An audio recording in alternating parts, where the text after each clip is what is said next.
The morning sun cast long purple shadows across New Horizon Colony as Jake Morrison walked through the main street.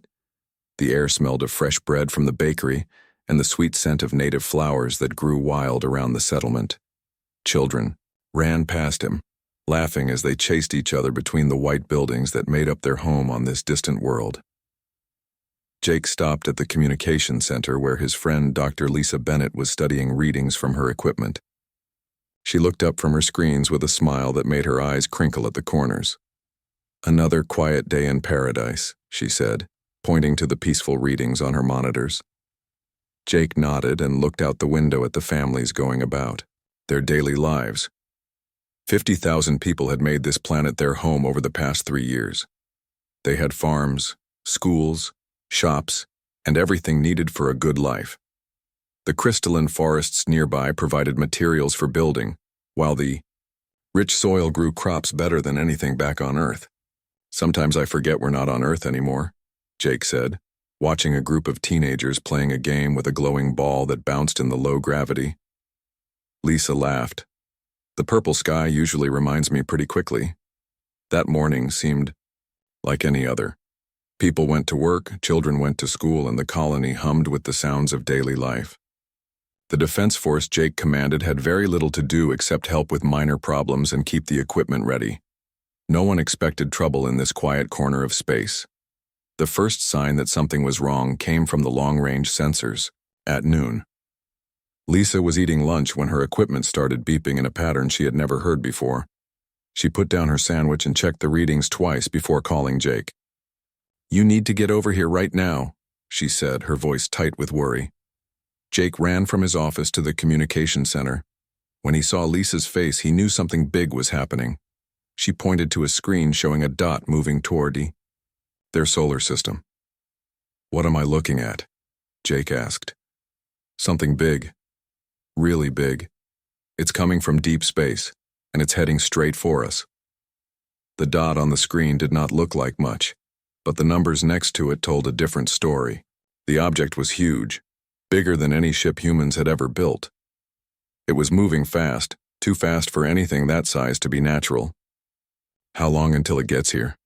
Jake asked. 18 hours, maybe less." Jake felt his stomach drop. He had trained for situations like this, but he had never expected to face them.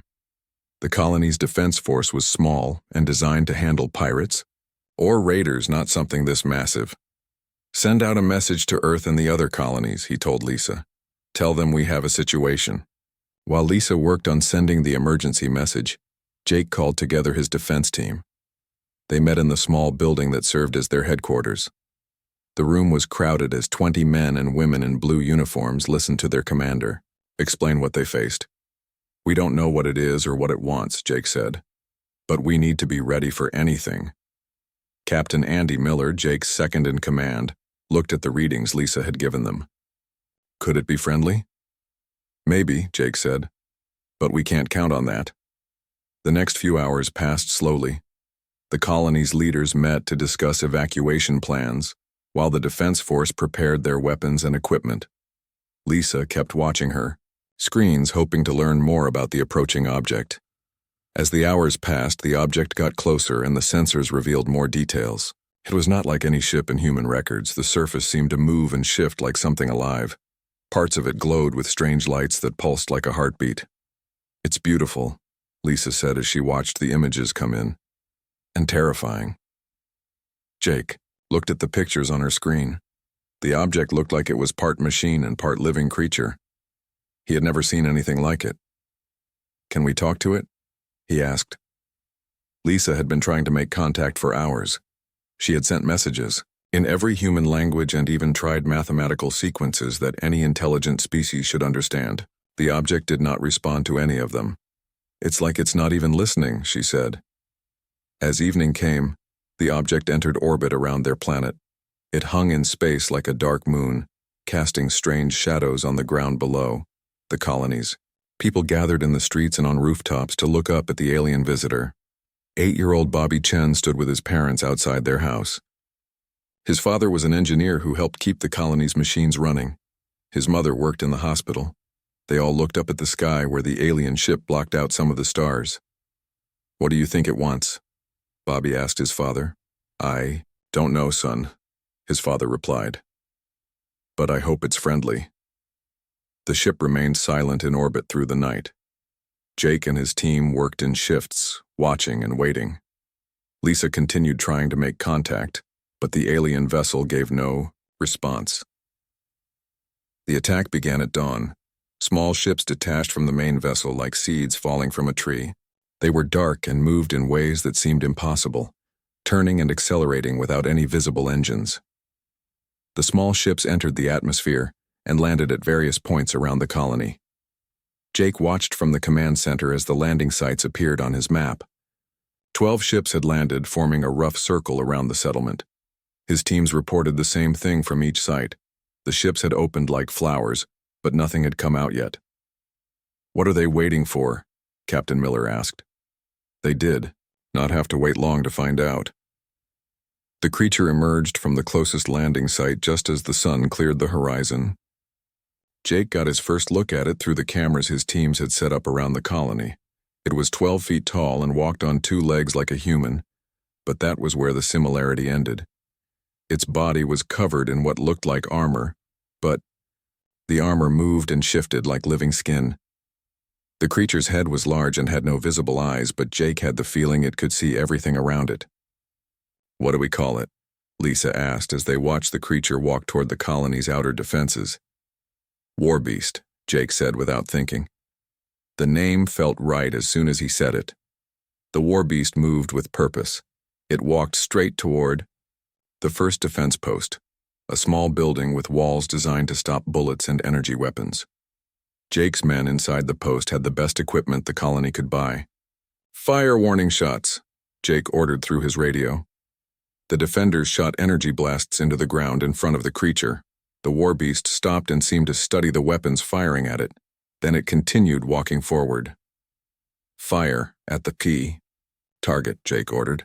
The energy weapons hit the Warbeast directly. The beams that could cut through metal struck the creature's armor and seemed to disappear. The Warbeast paused again, and Jake watched in horror as its armor began to change. The surface became shiny and reflective where the energy beams had hit it. The creature reached the defense post and touched the wall with one hand. The wall, which was 3 feet thick and made of the strongest materials available, cracked and fell apart like old concrete. All units engage the target, Jake ordered. Defense posts around the colony opened fire. Energy beams, bullets, and even small rockets hit the Warbeast from all directions. Each type of weapon seemed to be absorbed by the creature's armor, which continued to change and adapt. Where bullets hit, the armor became thick and hard. Where energy weapons struck, it became smooth and reflective. The Warbeast did not fight back. It simply continued its slow walk toward the colony, destroying each defense post it encountered with gentle touches that turned walls into dust and weapons into scrap metal. By noon, the outer defenses were gone. The Warbeast stood at the edge of the settlement, its armor now a patchwork of different surfaces that had adapted to every weapon the humans had used against it. Jake stared at the creature through his binoculars and felt fear like he had never known before. Everything they had thrown at it had only made it stronger. Get me Earth Command, he told Lisa. Tell them we need help. Tell them we need everything they can send. The Warbeast began walking toward the first residential area where families, like Bobby Chen's, waited in their homes, hoping someone could stop the unstoppable creature that was coming for them. The emergency message from New Horizon Colony reached Earth Command at 3 a.m. Admiral Peter Hayes was pulled from his bed by an aide who looked pale and nervous. The message was short, but clear. An alien force had attacked the Psi Colony and their defenses had failed completely. Within 6 hours, the largest military force in human history was moving toward the distant planet. Ships launched from Earth, Mars, the moon bases, and every military station in human space. The fleet included the massive battleship USS Intrepid, commanded by Captain Steve Collins, along with dozens of smaller warships carrying the best weapons humanity had ever built. Colonel Amy Rodriguez led the Colonial Marine Corps units boarding the transport ships.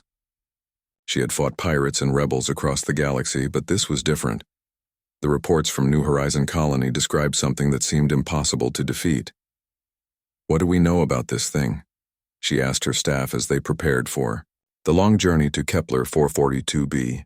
Major Dan Foster, her intelligence officer, pulled up the images Lisa Bennett had managed to send before losing contact with the colony's outer areas. The pictures showed the Warbeast walking through the destroyed defense posts. "It adapts to everything we throw at it," Foster said.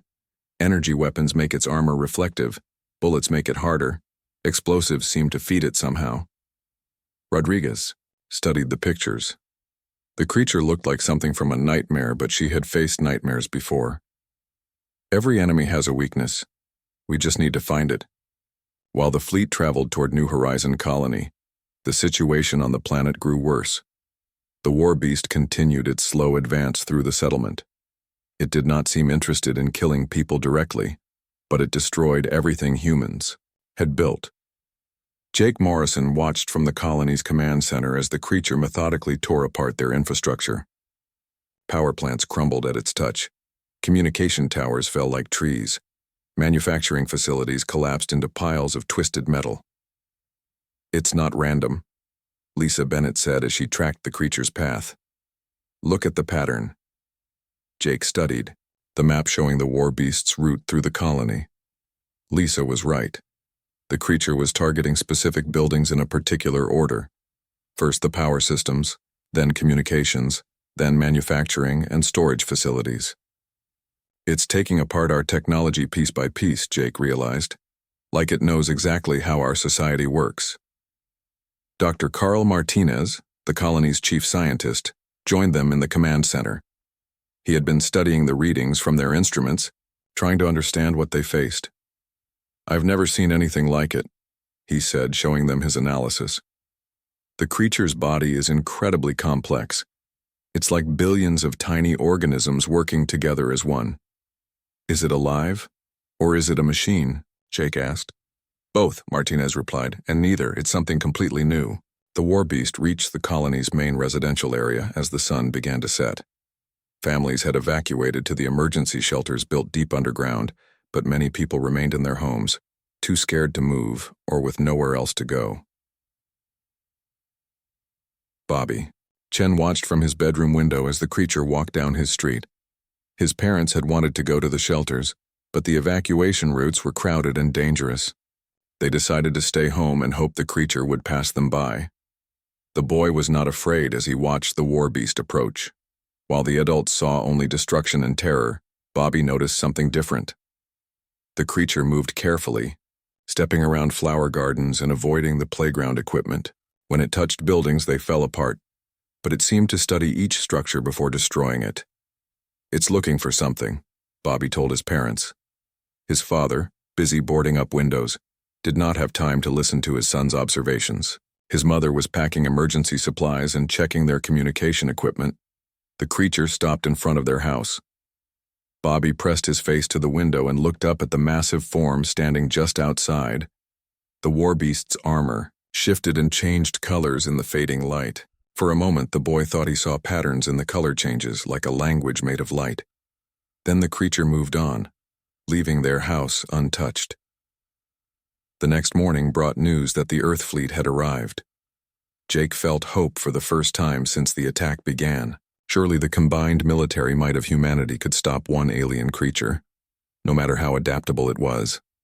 Admiral Hayes took personal command of the operation from the bridge of the USS Intrepid. The massive battleship carried weapons that could level mountains and armor that could withstand the explosion of small stars. Around it, the fleet spread out in attack formation. "All ships, this is Admiral Hayes," came the voice over the communication system. "We're going to hit this thing with everything we have. Coordinated strike in 30 seconds. The first attack was devastating. Energy beams from a dozen ships struck the Warbeast simultaneously. The creature disappeared in a blinding flash of light that could be seen from orbit. The ground around it turned to glass from the heat. For a moment, everyone thought they had won. Then the light faded, and the Warbeast stood exactly where it had been before. Its armor now glowed with absorbed energy, brighter than the sun. Phase 2, Admiral Hayes ordered. "Kinetic bombardment." Solid metal rods traveling at incredible speed struck the creature from space. Each rod carried enough force to destroy a city block. The impacts created explosions that shook the ground for miles around. When the dust settled, the Warbeast remained standing. Its armor had grown thicker and harder where the metal rods had hit it. Colonel Rodriguez led the ground assault. Her Marines landed in armored vehicles equipped with the most advanced weapons in human space.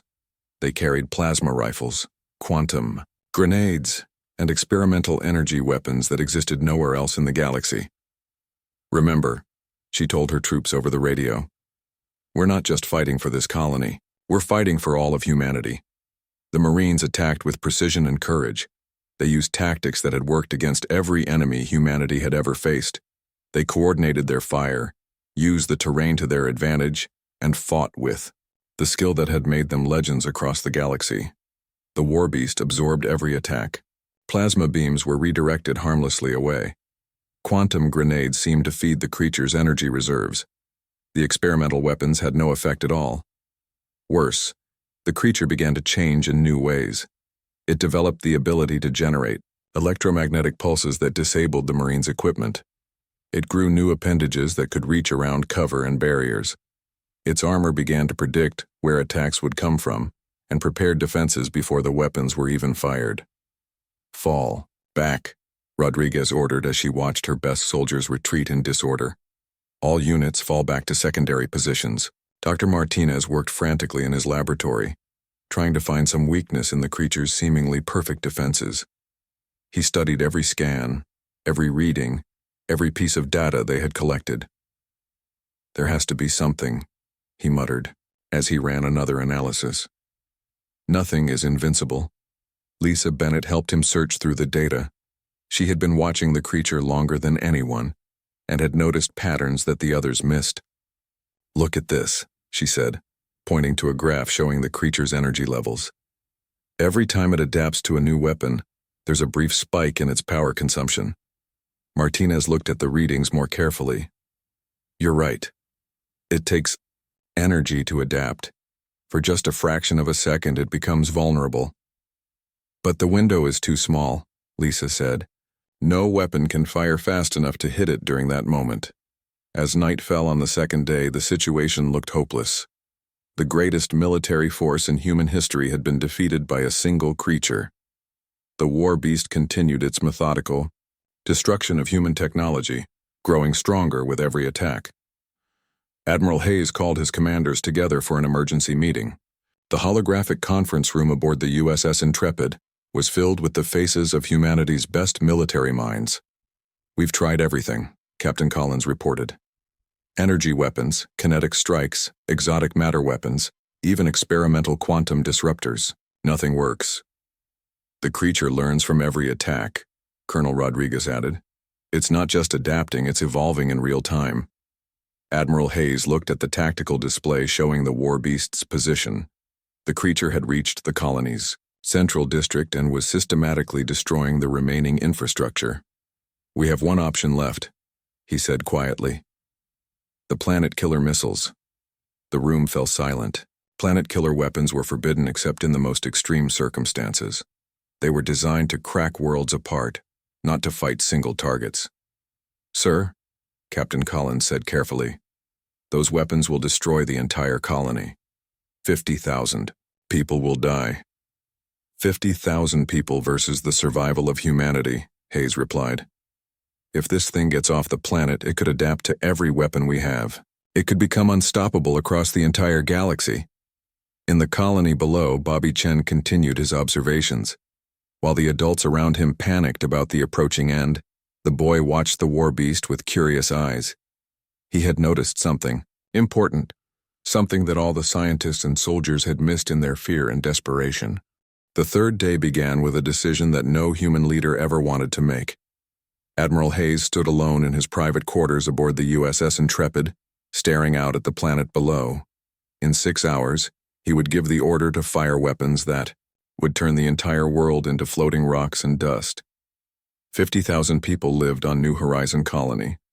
Good people who had traveled across the galaxy to build new lives. Families with children, elderly couples enjoying their retirement, young adults starting careers and falling in love. In 6 hours, they would all be dead because he could not find another way to stop one alien creature. The Admiral touched the communication panel on his desk. "Get me Dr. Martinez on the planet. I want one last report before we proceed." On the surface, Dr. Martinez was working in his laboratory with barely any power left. The Warbeast had destroyed most of the colony's power grid, leaving only emergency batteries to run essential systems. He looked tired and scared as his face appeared on the Admiral's screen. "Any progress, Doctor?" Hayes asked. Martinez shook his head. "We've tried everything we can think of. The creature's adaptation ability is perfect. Every weapon we use only makes it stronger. What about non-military solutions, communication attempts?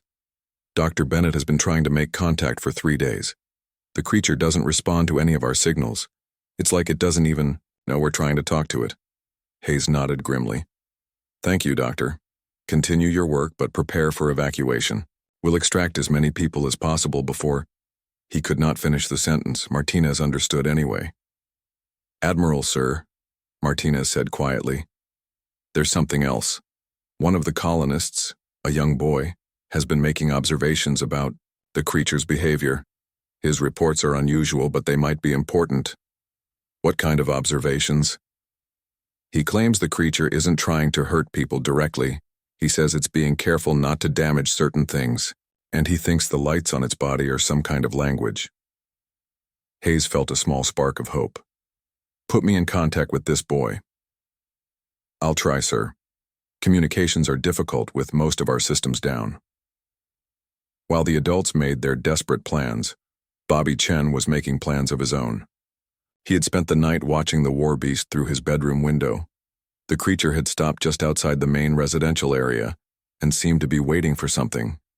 Bobby's parents were packing emergency supplies for the evacuation, ships that were supposed to come for them. His father worked frantically to gather important documents and family photos. His mother filled bags with food and clothing. "Bobby, come help us pack," his mother called.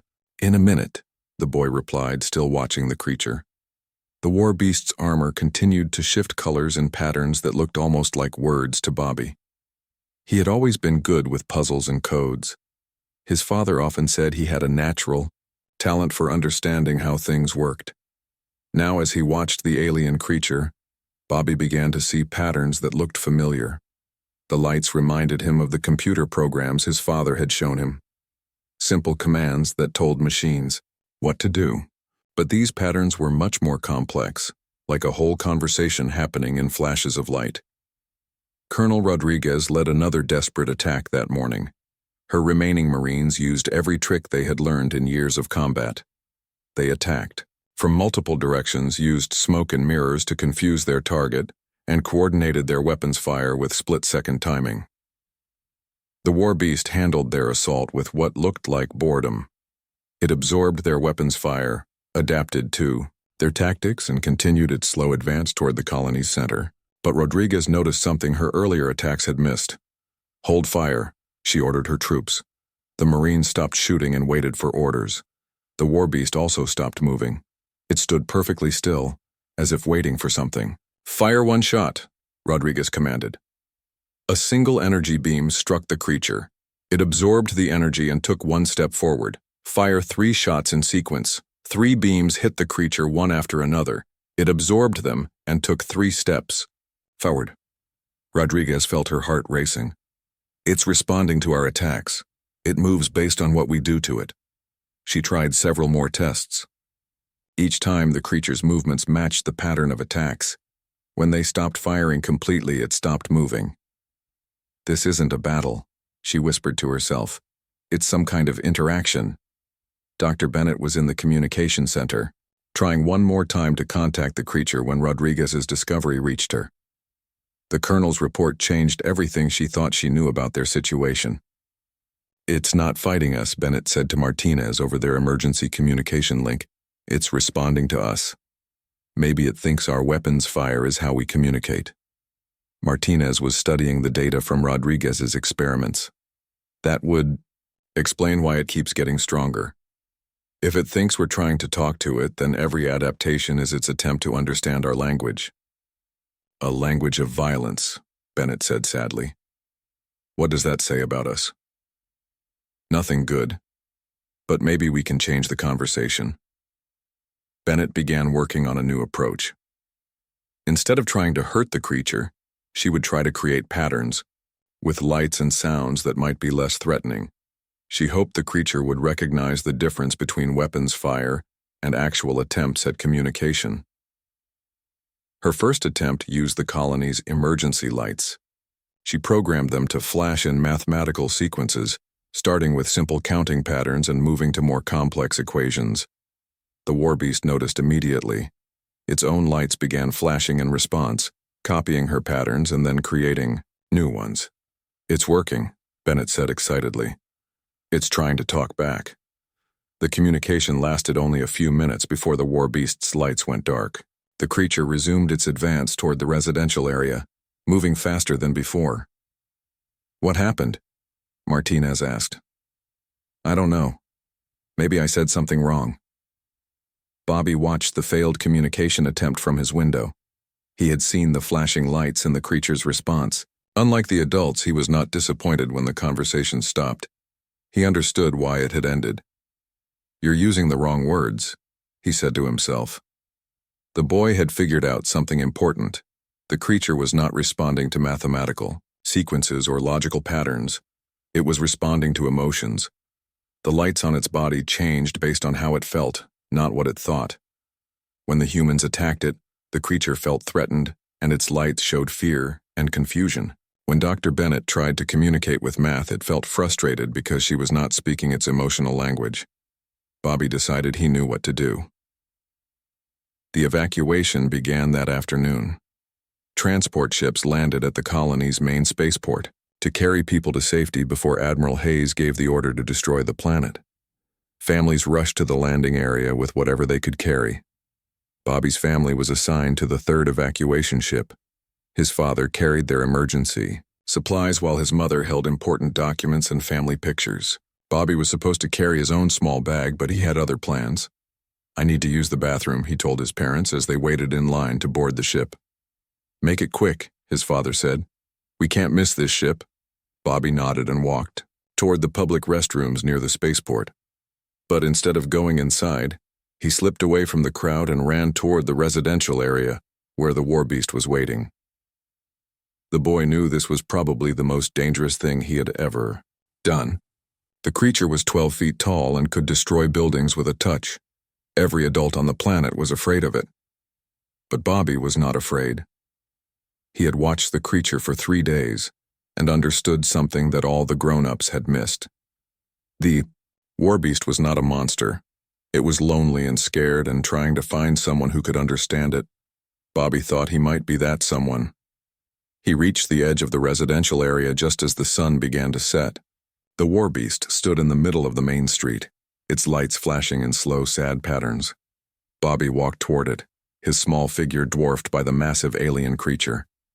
Behind him, evacuation ships continued to launch into orbit. Above him, the human fleet prepared their planet-killing weapons. Around him, an empty colony waited for destruction. But Bobby was not thinking about any of that. He was thinking about how to say hello to a creature that spoke in colors and emotions instead of words. The Warbeast noticed him approaching. Its lights began flashing faster, brighter. Bobby stopped walking and watched the patterns, trying to understand what they meant. Fear, he realized. The creature was afraid of him. That seemed backward to Bobby. He was just a small boy, and it was a giant alien. But as he thought about it more, he began to understand. The creature had been hurt by every human it had met. They had shot at it, bombed it, and tried to destroy it in every way possible. Now a human was walking toward it with no weapons, no armor, and no fear. The creature did not know what to expect. Bobby smiled and took another step forward. The Warbeast's lights changed to a new pattern, one the boy had never seen before. It looked almost like curiosity. It's okay, Bobby said softly. I'm not going to hurt you. The creature's lights flashed once, very bright, and then went completely dark. For a moment, Bobby thought he had made a mistake. Then new lights appeared, different from before, warmer somehow. The fourth day started with chaos across the colony. Evacuation ships struggled to navigate through strange interference that had not existed before. The Warbeast's presence seemed to be affecting all electronic equipment in ways that made flying dangerous and communication nearly impossible. Captain Steve Collins watched from the bridge of the USS Intrepid as another transport ship spun wildly before crashing into the ocean. The pilots reported that their instruments had gone crazy just as they tried to leave the atmosphere. "How many ships have we lost?"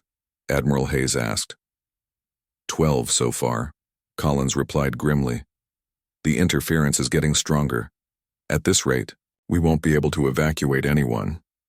On the planet's surface, families found themselves trapped in the lower levels of buildings as the evacuation routes became blocked with debris and confused crowds. The careful evacuation plan had turned into a nightmare of separated families and panic.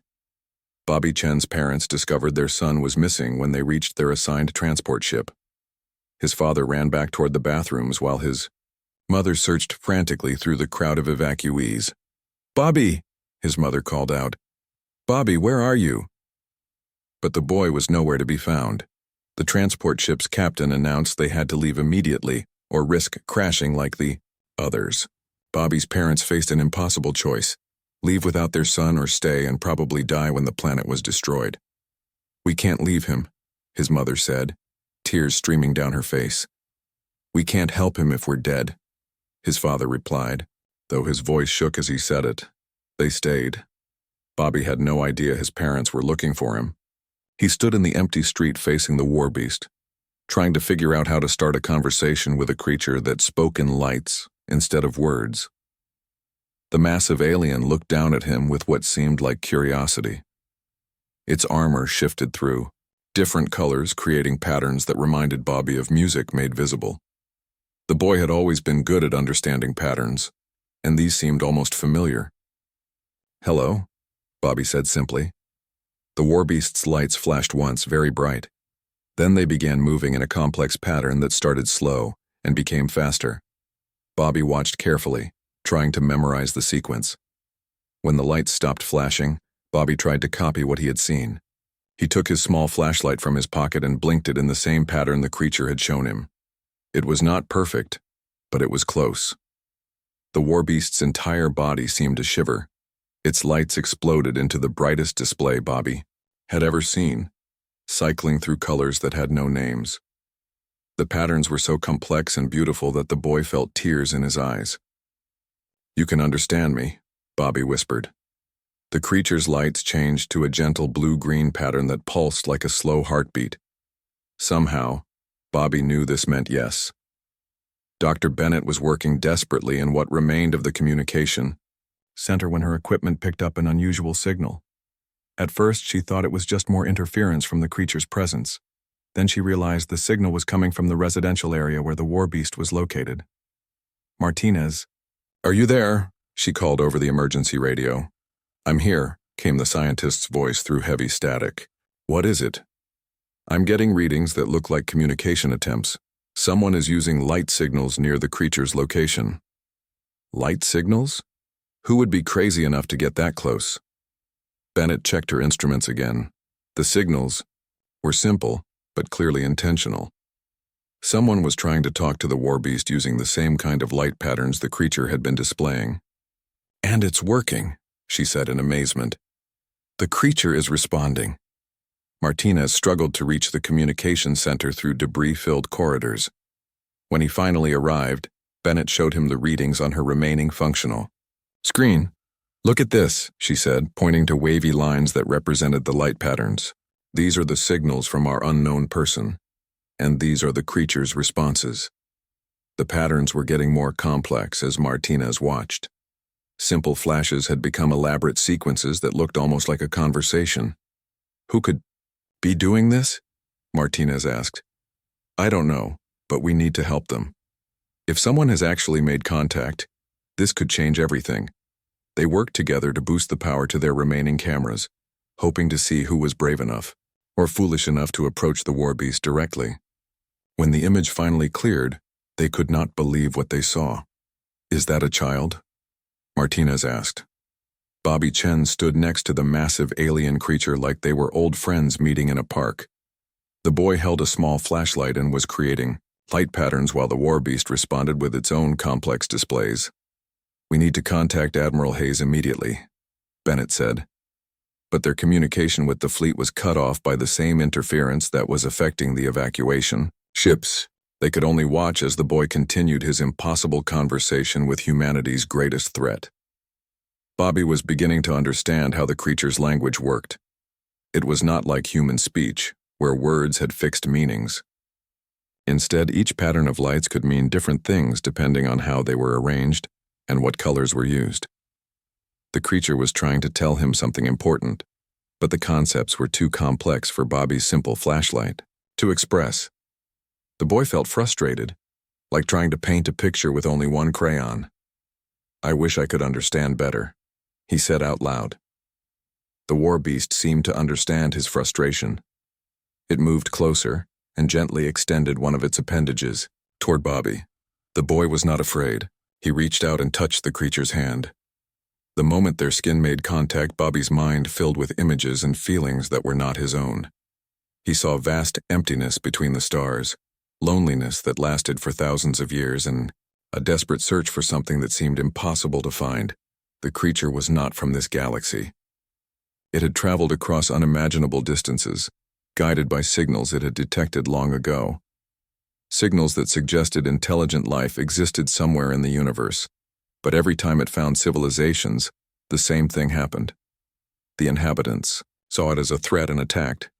The creature's natural defenses activated, making it immune to their weapons.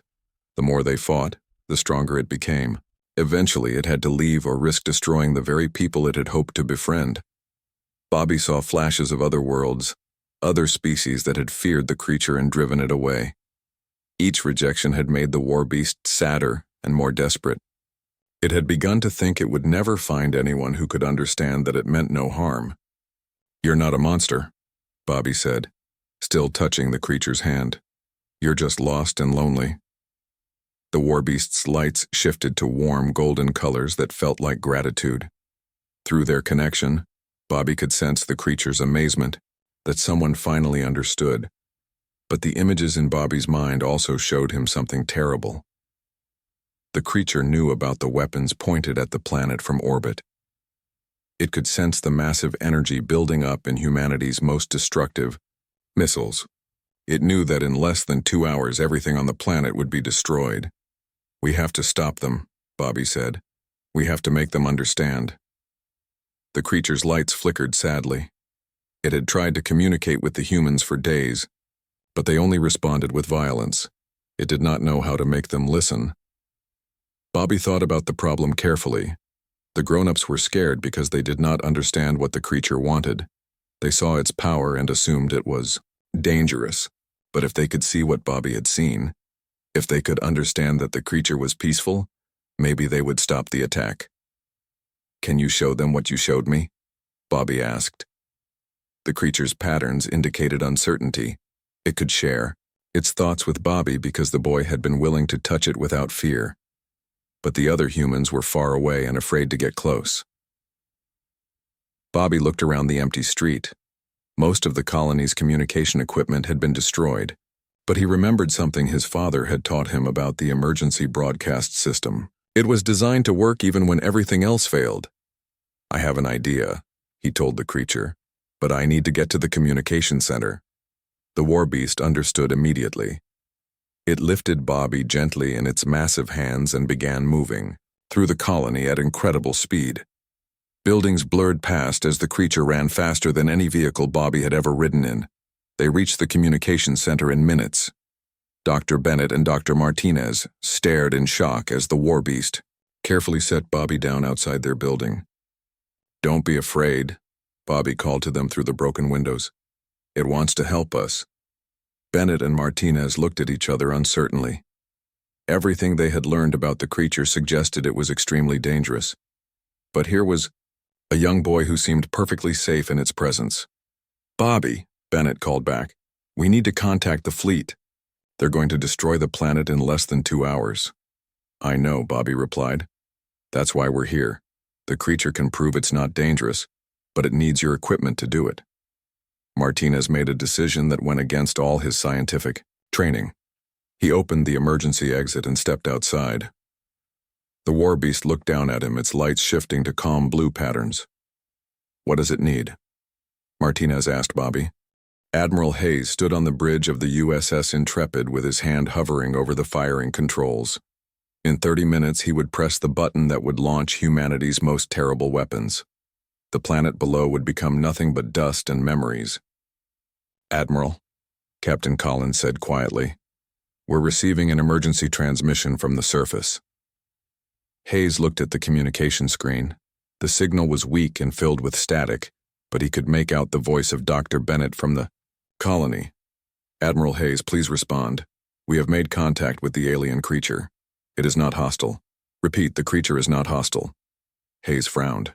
"Dr. Bennett, that creature has destroyed your entire defense network and resisted every weapon we have. How can you say it's not hostile?" "Because a child figured out how to talk to it, sir. The creature has been trying to communicate with us from the beginning. We just didn't understand." The Admiral looked around the bridge at his officers. They all seemed as confused as he was. "Dr. Bennett, I need more than your word to stop this operation. We have 15 minutes until the attack begins. The creature wants to show you directly, sir. It has connected to our communication system. It can share its memories with the entire fleet." Hayes was about to refuse when something strange happened to every screen on his ship. The displays flickered and went dark for a moment. Then new images appeared, unlike anything in human technology. On the surface, Bobby stood next to the Warbeast as it shared its story through the modified communication device. The creature's memories flowed through the emergency broadcast system, reaching every ship in the fleet and every person still alive on the planet. The images that appeared on their screens were not like watching a movie. They felt real, as if the viewers were experiencing the memories themselves. They saw the universe through the creature's eyes, felt its emotions, and understood its long journey across the galaxy. The story began thousands of years ago on a world that no longer existed. The Warbeast creators were an ancient race of beings who valued knowledge and peaceful contact above all else. They had explored their galaxy for millions of years, making friends with hundreds of different species. As their civilization grew old, they faced a problem that all intelligent races eventually encountered. Their sun was dying, and their people were slowly disappearing.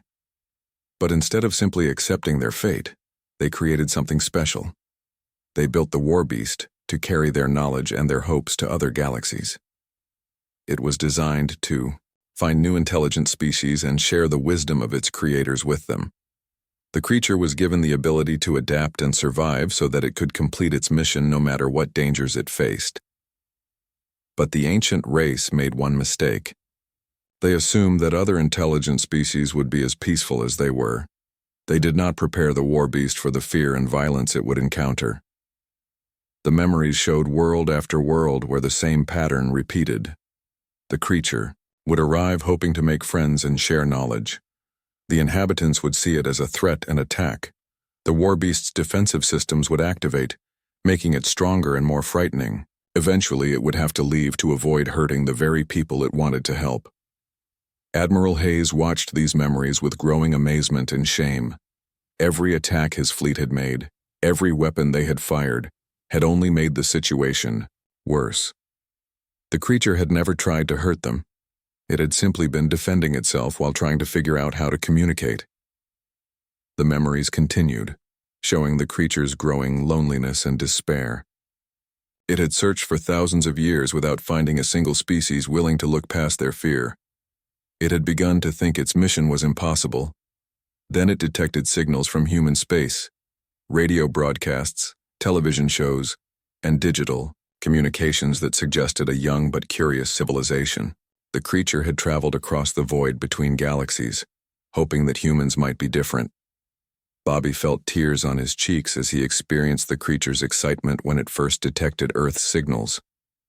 The Warbeast had been so hopeful, so sure that finally it had found the species its creators had sent it to find. Instead, humans had responded exactly like all the others, with fear, with violence, with weapons designed to destroy what they did not understand. The final memory was the most powerful. It showed the creature's perspective from the moment Bobby had approached it without weapons or fear.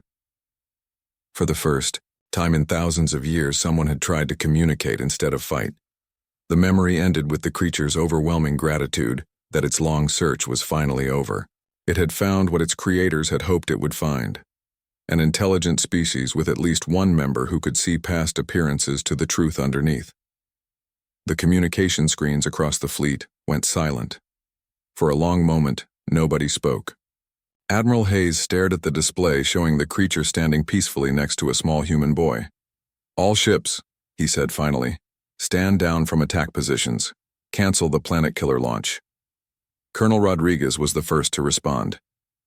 "Admiral, are you certain? If this is some kind of trick—" "Colonel, did you see what I just saw?" "Yes, sir." "Then you know it's not a trick. We've been fighting a peaceful ambassador for 3 days. We nearly committed genocide against a creature that only wanted to be our friend." On the planet's surface, the Warbeast's lights shifted to warm golden patterns that Bobby now recognized as happiness. The creature gently lifted the boy in its hands and began walking toward the main settlement area. Dr. Bennett and Dr. Martinez followed them, no longer afraid but amazed by what they had witnessed. Other colonists began emerging from their hiding places as word spread that the crisis was over. Bobby's parents were among the first to see their son riding safely in the creature's hands. His mother ran toward them, no longer caring about her own safety. "Bobby," she called out. The Warbeast carefully set the boy down so he could run to his parents. They hugged him tightly while the massive creature watched with what seemed like approval. "Are you hurt?" his father asked. "No, Dad. It never wanted to hurt anyone. It just wanted to make friends." More people gathered around as the Warbeast settled into a resting position that made it seem less threatening. Its armor retracted slightly, revealing more organic features that looked almost gentle. Dr. Martinez approached cautiously with his scanning equipment. "May I?" he asked Bobby. The boy looked up at the creature, whose lights flashed in a pattern he was beginning to recognize as agreement. "It says yes," Bobby translated. Martinez ran his scans and discovered something wonderful. The creature's body contained vast amounts of information stored in ways human science did not understand. Knowledge of technologies that could revolutionize space travel, medicine, and energy production. "It's a living library," Martinez said in wonder. "It carries the entire knowledge of its creator's civilization." Over the following hours, more discoveries emerged. The creature could teach humans how to build ships that traveled between galaxies in months instead of millennia. It knew how to cure diseases that human medicine could not touch. It understood forms of energy that could power entire worlds without pollution or waste. But most importantly, it carried protocols for peaceful contact with other intelligent species. The knowledge of how to approach new civilizations without triggering the fear and violence that had marked humanity's first contact with the Warbeast. Admiral Hayes came down to the planet personally to meet the creature that had nearly caused him to destroy 50,000 innocent lives. He stood before the Warbeast feeling smaller than he ever had in his military career. "I owe you an apology," he said simply. The creature's response came through Bobby, who was rapidly becoming fluent in the light language. "It says apologies are not necessary. Fear is natural when facing the unknown. What matters is the willingness to learn and change." Colonel Rodriguez joined the growing group of humans surrounding their former enemy. "What happens now?" she asked.